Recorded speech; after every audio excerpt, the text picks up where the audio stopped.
Silvino Lubos ang itinuturing na pinakamahirap na bayan sa Northern Samar. Dito, nasaksihan namin ang hirap na dinaranas ng mga residente. Hindi ba kayo laging kumakain? Hindi. Gaano kayo kadalas na hindi kumakain? Isang araw. Isang buong araw hindi kayo kumakain? Dahil walang maayos na kabuhayan,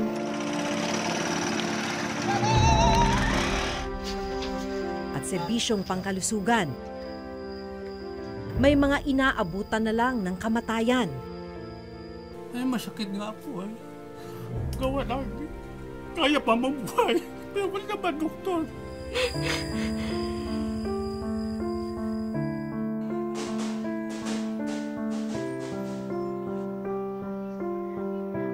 Pero natuklasan ng reporter's notebook na may pondo rin palang inilalaan sa lugar. Ang tanong, napakikinabangan ba ng mga residente ang mga proyektong ito?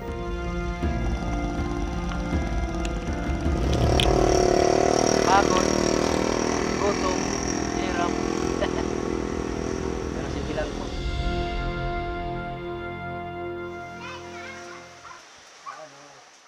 Halos hindi makalakad at hirap kumilos.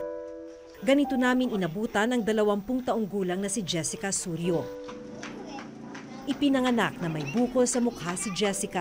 Kay Jessica, dati na po siyang may bukol. Tapos, yung lumaki na po siya, nag-aral siya, tapos tinutokso ng mga kaklase niya, umuwi, umiiyak dahil inaano nga yung ano niya, bukol. Idinaraing din ni Jessica ang pamamaga ng kanyang kaliwang tuhod at tiyan. Una po, ito yung sumasakit. Tapos, pag kumakalma po to, ito na naman po yung sumasakit. Yung tiyan. Pag kumalma na naman po yung tiyan ko, ulo ko na naman yung mano. Kasi gusto ko gumaling eh. Gusto ko po makapag-aral. Para maibsan ang sakit na nararamdaman ng anak, luyang dilaw ang ipinanggagamot ni Aling Judith. Kuha ka ng sumasakit siya masyado, ang tuhod niya, ito lang ang linalagay ko po. Tapos, gumagaling-galing din na babawasan ang sakit ng tuhod niya po.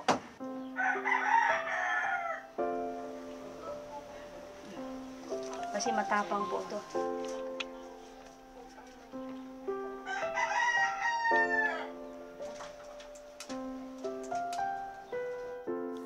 Umiiyak talaga ako kasi awang-awa talaga ako sa kanya.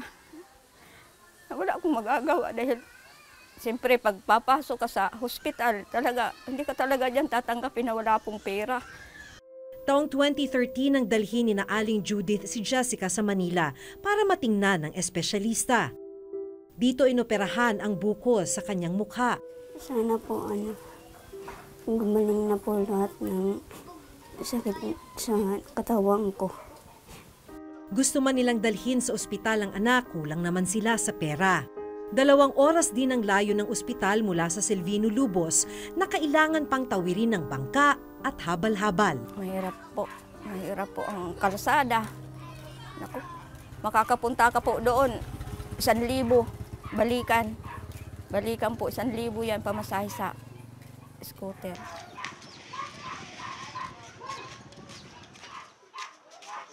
Kakain ka na, anak? Ngayong araw, maswerteng nakadiskarte si Aling Judith ng kanilang tanghalian. Niram ko ng bigas ito, doon sa kabila. Ay, yung ulam po.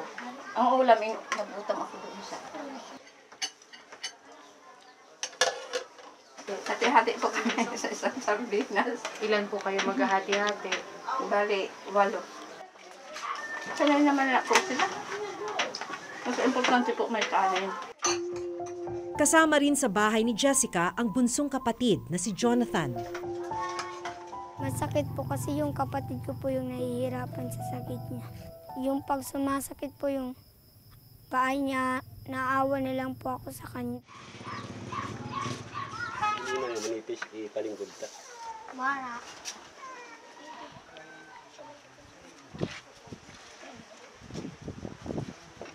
Idulong ka muna sa kwan.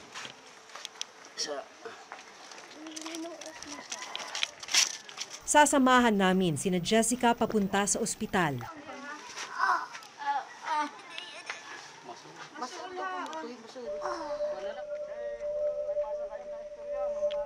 Dahil hindi makalakad, kinailangan siyang pasanin ng amang si Mang Samuel.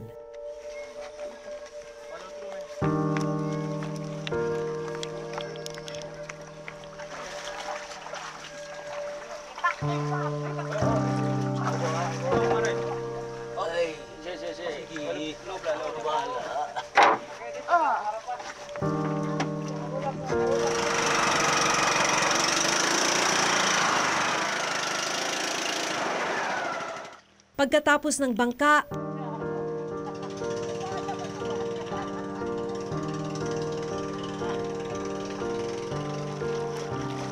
ang ilog namang ito ang babagtasin.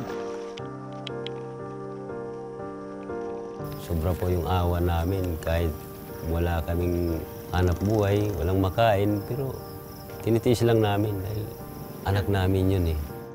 Gagawin po lahat para mabuhay lang po siya.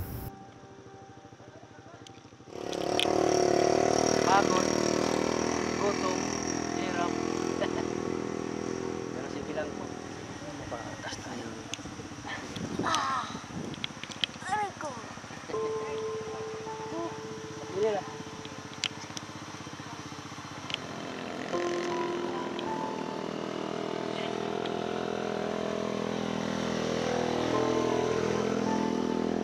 Para may pandagdag sa gastusin sa ospital, maghahabal-habal muna ulit ang amang si Mang Samuel. Punta po ako sa Katarman. Kasi may pasahero po ako isa dyan. Sayang po naman yung 200.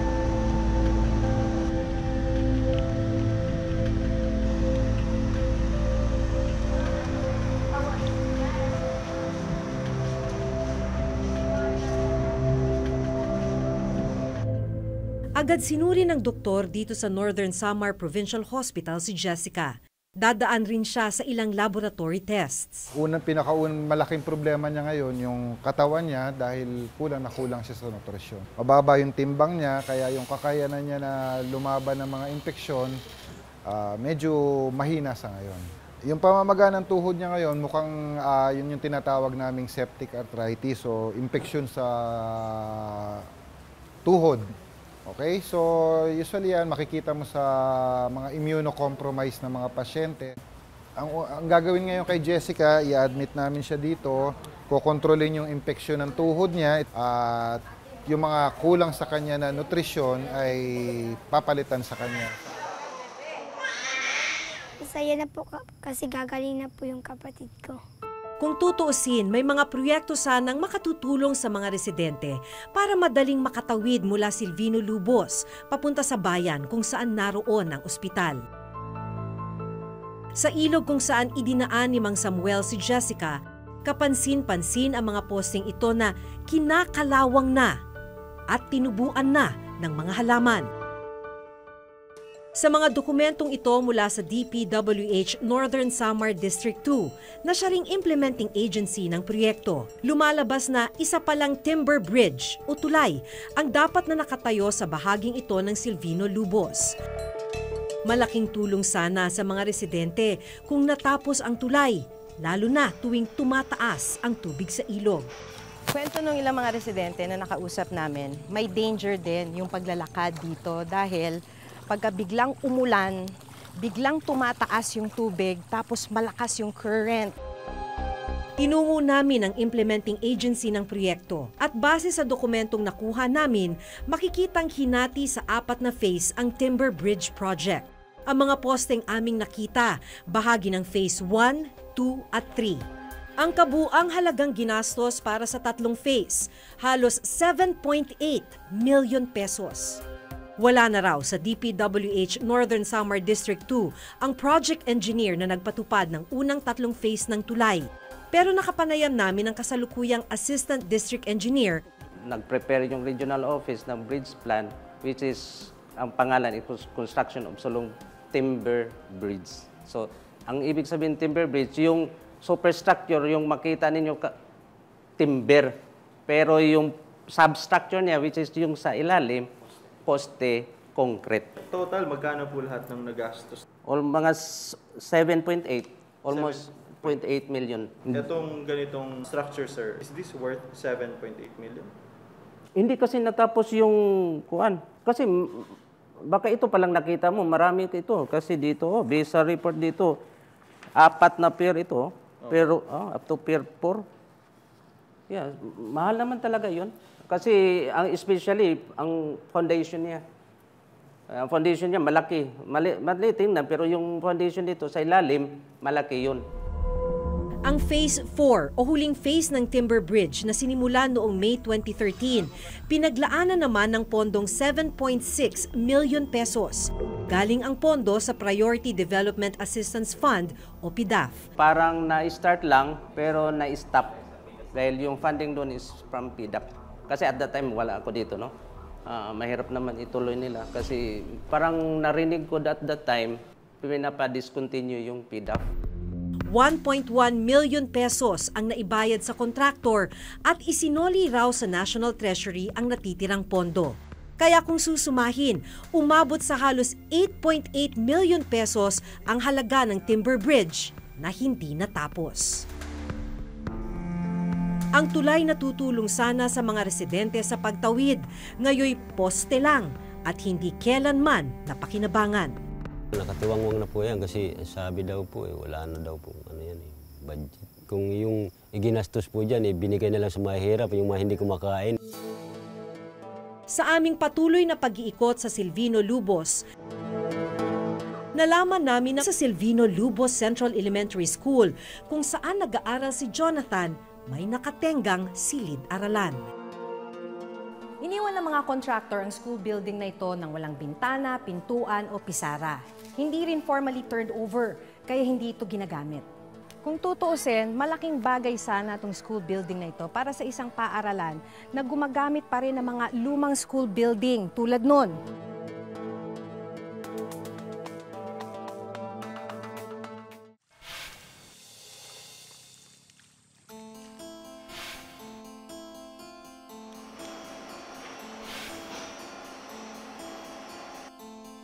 Sa tabi ng hindi natapos na tulay, mapapansing patuloy ang paggawa ng isa pang tulay at ang pagsasaayos ng kalsadang ito. Nakasabay namin sa paglalakad dito si Teacher Juliana. Bilang isang teacher, dahil ganitong putol at mahirap daanan yung kalsada, kumusta ka? Parang it's a challenge. Para sa amin ng mga nag-work sa Silvino, talaga, malaking sakripisyo. Kasi yung pagpunta pa lang dito, kailangan Sunday pa lang, Sunday mga tanghali or hapon, kailangan mo nang pumunta para makapasok ka sa linggo. So ibig sabihin, ma'am, hindi ka uwian, hindi ka naman taga Silvino. Sa Pambuhan ako umuwi. So bakit kailangan isang buong linggo kang nandun sa bayan? Kasi hindi siya kakayanin kapag pupunta ka ng umaga tapos uuwi ka ng hapon. Kasi nga, yung bangka, parang kapag mag-isa ka lang, kailangan mong magbayad ng 500. Tapos another 500 sa motorsiklo.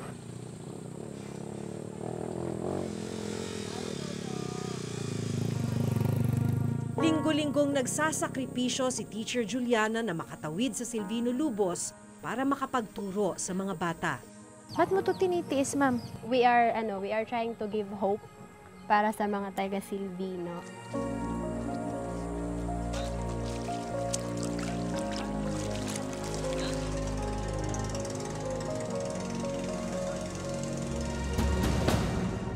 Lumalabas na bahagi ang bagong tulay at paggawa ng kalsada ng isa pang proyekto, ang construction of Mondragon Silvino Lubos Road na hinati sa 5 phase.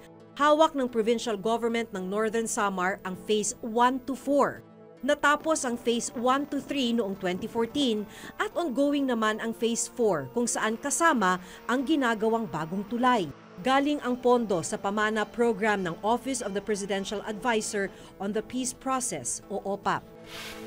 Sa dokumentong ito, 294 million pesos ang contract amount ng Phase 4 na sinimulan noong January 2016.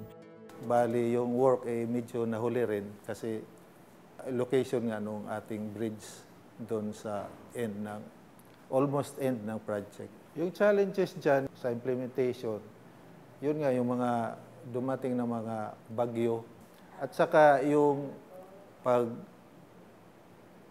ng mga materyales. Ang Phase 5 o huling bahagi ng Mondragon-Silvino-Lubos Road napunta naman sa District 2, ang parehong district na humawak ng hindi natapos na tulay.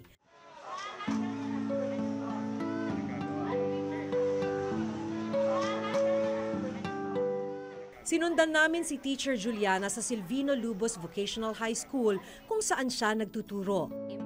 Okay lang kayo. Dito namin natuklasan na ang ilan sa mga senior high school student nagkaklase sa mismong stage ng eskwelahan. Temporary po, sabi temporary. Yung iba, ayan po, nasa stage. Yung stage namin na kare-renovate lang din konti pagkatapos nung bagyo last year. So yung grade 12, andun muna sila sa stage kasi wala pong available na classroom. Katabi mismo ng stage, ang hindi pa tapos na school building na para sana sa kanila. Yung building po na yan, bali mag 2 years na po na ginagawa pero kahit po poste, hindi pa po tapos. Sa dokumentong nakuha namin mula sa DPWH Region 8 District 2, 2 gusali na tig-8 silid-aralan o kabuang 16 na classroom ang nakatayo dapat sa Silvino-Lubos Vocational High School. Target matapos ng proyekto noon pang December 2017. Pero sa kasalukuyan, iilang poste pa lang ang itatayo. Ipinasagot namin sa district engineer na siyang may hawak ng proyekto kung bakit hindi pa rin tapos ng proyekto. Nagkaroon kami ng konting katagalan sa contractor. Ang mahirap po doon ang mobility ng mga equipment, ang pag-double o triple handling ng mga materialis. Nung umabot ang December, binagyo kami ng orduha. Nawala na siya na talaga ng pagkakataon. So, nag-issue kami ng termination letter. Nung nadili na siya, wala na. Hanggang doon lang ang nakolekta niya na 15%. 3.365 million. Nagpursige siya na kung maaari sana, ituloy niya. Nagkaroon siya ng motion for reconsideration. Sa aming patuloy na pag-iikot sa Silvino-Lubos, nalaman namin na maging sa Silvino-Lubos Central Elementary School, kung saan nag-aaral si Jonathan, may nakatenggang silid-aralan.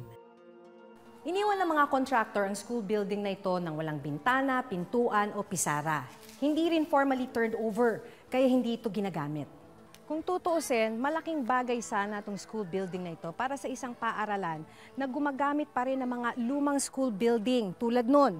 August, harmful, definition, radiation. Para sana sa mga grade 4 student gaya ni Jonathan ang abandonadong silid.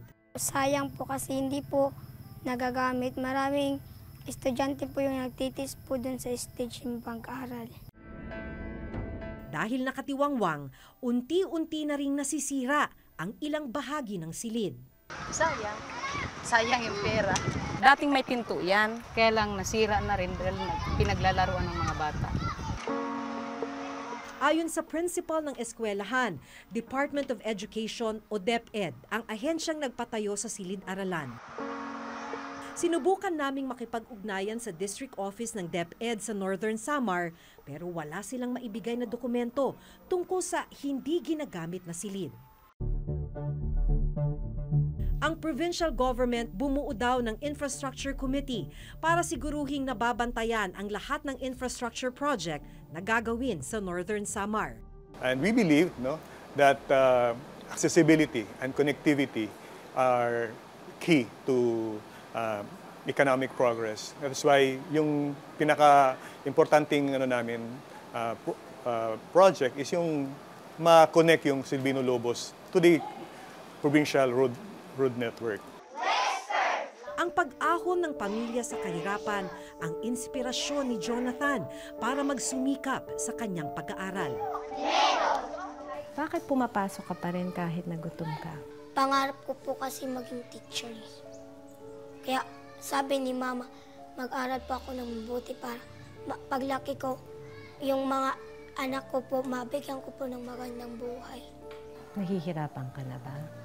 Hindi pa po, Ma'am, kasi yung inspirasyon ko po yung pamilya ko.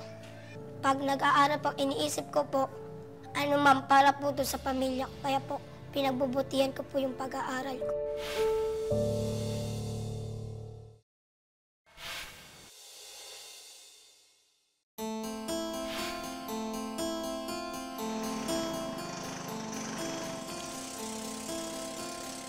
Kahanga-hanga ang determinasyon ni na Jules, Tatay Samuel, Aling Judith, Colorful. Jonathan, at Teacher Juliana. Dahil sa kabila ng kasalatan, pinipilit nilang mamuhay ng disente para matupad ang kanilang mga pangarap. Pero anumang pagsisikap, kulang na kulang talaga para masuportahan ang lahat ng kailangan nila. Kasi ang sabi po ni Mama, no, paglaki ko, Ma'am, tumayo na ka sa sarili kong paa. Hindi na lang po ako aasa sa kanila kasi pag mawala po sila, paano na yung pag umaasa lang po ako sa kanila. Kaya nakapanghihinayang na ang mga proyekto para sana sa kanilang pinakamahihirap at pinondohan ng pera ng bayan, hindi naman napakikinabangan. Hanggang sa susunod na Huwebes, ako si Jun Veneracion. Ako si Maki Pulido at ito ang nakatala sa aming Reporter's Notebook.